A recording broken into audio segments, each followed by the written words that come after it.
I know this might be old news to some people, but for newer players and even those who have been playing for a while and either haven't given it much thought or maybe you're just curious, I wanted to talk about the free-to-play light cones available in the Forgotten Hall / Memory of Chaos shop called the Light Cone Manifest. Free doesn't always mean bad, and this game is a great example of that. These free light cones are not always going to be the best, but they can be great alternatives if you don't have many gacha options, and in some cases can be even better. Before getting into the details, I'm planning on doing a lot more Star Rail content, and I also put out the occasional Genshin Impact guide, so if either or both of those things interest you, be sure to hit like and subscribe for future videos. With that out of the way, let's talk free light cones. In Star Rail, instead of being craftable, the free-to-play 4-star light cones are mainly purchasable through this shop connected to Forgotten Hall called Light Cone Manifest. They cost 200 of the special currency Lucent Afterglow. You also get a free copy of each light cone from completing certain milestones in the game, and I'll put what those are for each light cone up on the screen as I talk about them. Lucent Afterglow can be obtained as a one-time reward for completing each floor of Forgotten Hall, and then in Memory of Chaos you can get 8 for clearing each floor, which resets every cycle. You also get a small amount each time you defeat a weekly boss in Echo of War, which also has a small chance to drop one of the light cones themselves. So now that we know how to get them, let's talk about each one and why you shouldn't underestimate them just because they're free. Starting with the Abundance light cone Quid Pro Quo. Now, one of the problems with this light cone is the problem with Abundance light cones in general, and that's that cornucopia exists. It's a 3-star light cone that you can get multiple copies at Super Imposition 5 just from pulling,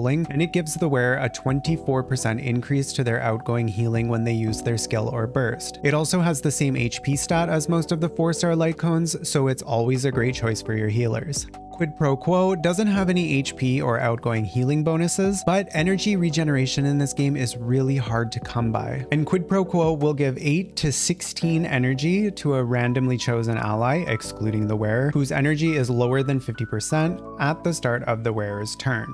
Having this equipped on your healer could allow you to give your other characters that little extra push they need to have their burst up a turn sooner. Teams that don't suffer from energy management problems will benefit more from other light cones, and earlier on when survival is a lot more of a focus, this isn't going to be doing you many favors, but later on when your healer starts being able to heal enough without needing healing bonus on their light cone, this can be great for teams that need the extra energy and don't have one of the gacha abundance cones. The next one is Fermata, which is the Nihility light cone. It increases the wearer's break effect by 16 to 32% and also increases their damage to enemies affected by shock or wind shear by 16 to 32%. This is a great light cone for Sampo if you have him and don't have his gacha light cone Eyes of Prey, since he applies wind shear so often. We also already know that Kafka is a lightning Nihility character, so she'll be dealing a lot of shock damage. Plus she's on it, so it's probably safe to say it will at least be a good option on her if you decide to pull for her. The Preservation light cone Are Wildfire reduces the damage dealt by 8 to 16% to all allies for 5 turns, as well as restoring 30 to 50% of the difference between their current and max HP. At first this might not sound very good since the effect only lasts for 5 turns, and in longer fights that are going to go on a lot longer than just 5 turns, it does lose a lot of value. However, in something like Memory of Chaos, you only have a maximum of 6 turns for each half to get 3 stars, so the 5-turn limit doesn't really matter.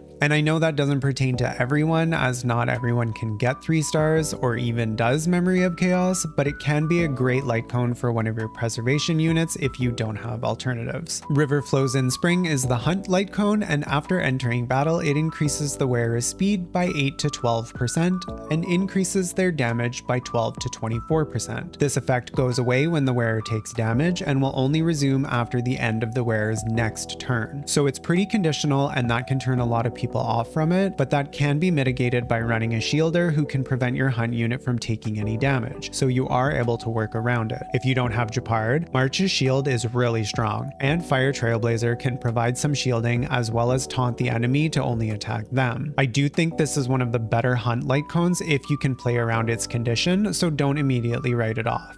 The one for Harmony is past and future, and when the wearer uses their skill, the next ally taking action other than the user has their damage increased by 16 to 32%. This is a bit of a tricky one because aside from Bronya, who this light cone is amazing on, the other Harmony characters can't guarantee who goes next unless you manage to tune your character's speed stats so your damage dealer can always go right after your Harmony unit. This is workable, but can be thrown off throughout a fight if the enemy can debuff your speed or crowd control your characters and alter your action order. So it is a situationally great light cone, and as I said, especially on Bronya if you have her, and it can work on the other Harmony characters, but other options can be more consistent if you have them. It is a great free option nonetheless. Woof Walk Time is the free light cone for destruction, and it increases the wearer's attack by 10 to 20% and increases their damage to enemies afflicted with burn or bleed by 16 to 32%, which also applies to the damage over time. This one is great especially for Hook, since she applies so much burn, so she can really take advantage of the effect. Physical Trailblazer and Clara can inflict bleed, but only when they weakness break an enemy, so it can be inconsistent for them on their own, but if you're running them with someone like Asta, who can apply burn fairly often, they can get more use out of it.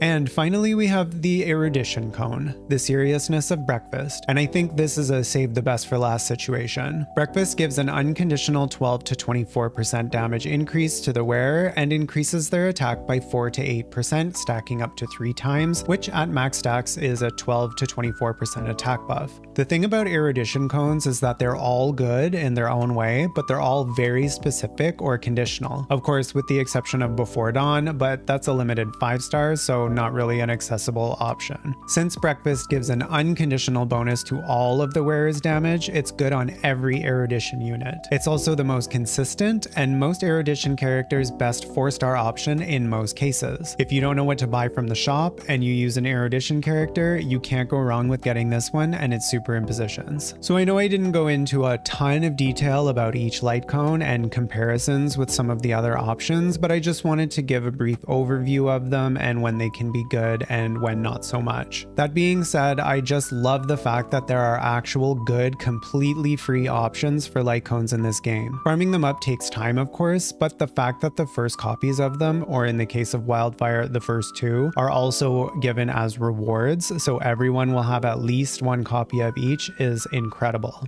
As always, thank you so much for watching. Like and subscribe for more videos to come, and I will see you next time.